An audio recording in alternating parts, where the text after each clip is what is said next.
nangyari sa'yo? Ba't ganyan mukha mo? Naguguluhan po ako sa panaginip ko eh. Ba't? Ano pa panaginip mo? May tinapon daw ako sa bangin. Ano? What? Sige, mula umpisa. Mar, nasan ka na? Bukas na yung trial. Ayoko makulong. Papunta na, na-traffic lang. Anong gagawin ko? Anong gagawin ko? Ma? Ma, ba't ang tagal mo? May aksidente kasi sa daan kaya na-traffic. Ma, anong gagawin ko? Wala akong kasalanan. Ano ba nangyari? Isisisi sa akin yung pagkahulog sa bangin ni Ate Vanessa. Kwento mo sa akin lahat ng nangyari. Ma, hindi ko naman kasalanan yun eh. Kung di mo kasalanan yon, wala kang dapat ikatakot. Kung wala kang tinatago, Wala! di kwento mo mula umpisa. Tulad ng sabi ko, nasa event ako for work. I hope you're enjoying the party. Of course, it's my pleasure. Thanks for inviting me. Totoo bang nasa event ka? Opo, may sinend akong pictures, di ba? Tinanong ko yung supervisor mo, walang event ng araw na yon. Paano kita matutulungan kung magsisinungaling ka? Hindi naman po ko. Magsasabi ka ng totoo o aalis ako dito. Pero nanay kita. Nanay mo nga ako, so ba't kailangan mo magsinungaling?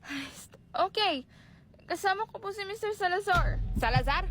Farley Salazar? Yung boss mo? May asawa na yun, di ba? Mahal po namin yung isa't isa. Ay, nako naman. Wala naman pong masama doon. Wala?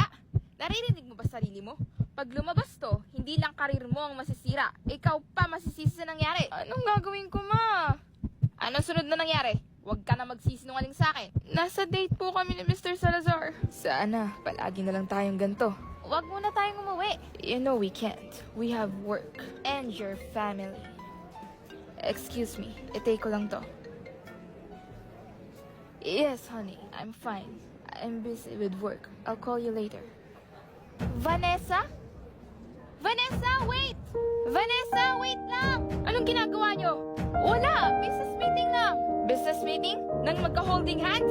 Vanessa, please! Huwag mong sabihin kay ate! Ayaw mong ipagsabi kay Clarissa na nilalandi mo yung asawa niya? Vanessa, please!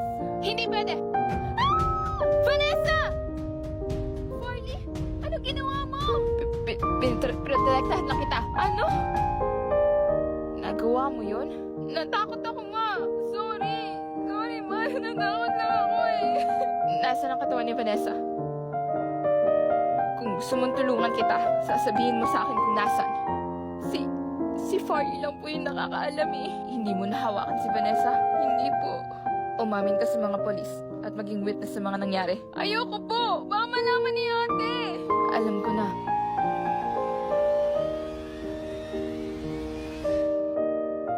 Ate? Tutulungan kita dahil kapatid pa rin kita.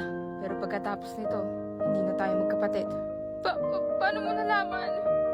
May kutob na ako, kaya pinakausapan ko si Mama na kung pwedeng ako na lang yung pumunta. Ate, sorry! Ate, sorry! Sorry, ate! The end! Nananaginip ka ng ganyan? That is so weird! Where did you get those stories to have dreams like that? Nako, bunso, kung ano-ano pinapanood mo ha? Bawal ka na muna sa gadgets. But, anong meron sa kwarto? It's clear. Power bomb!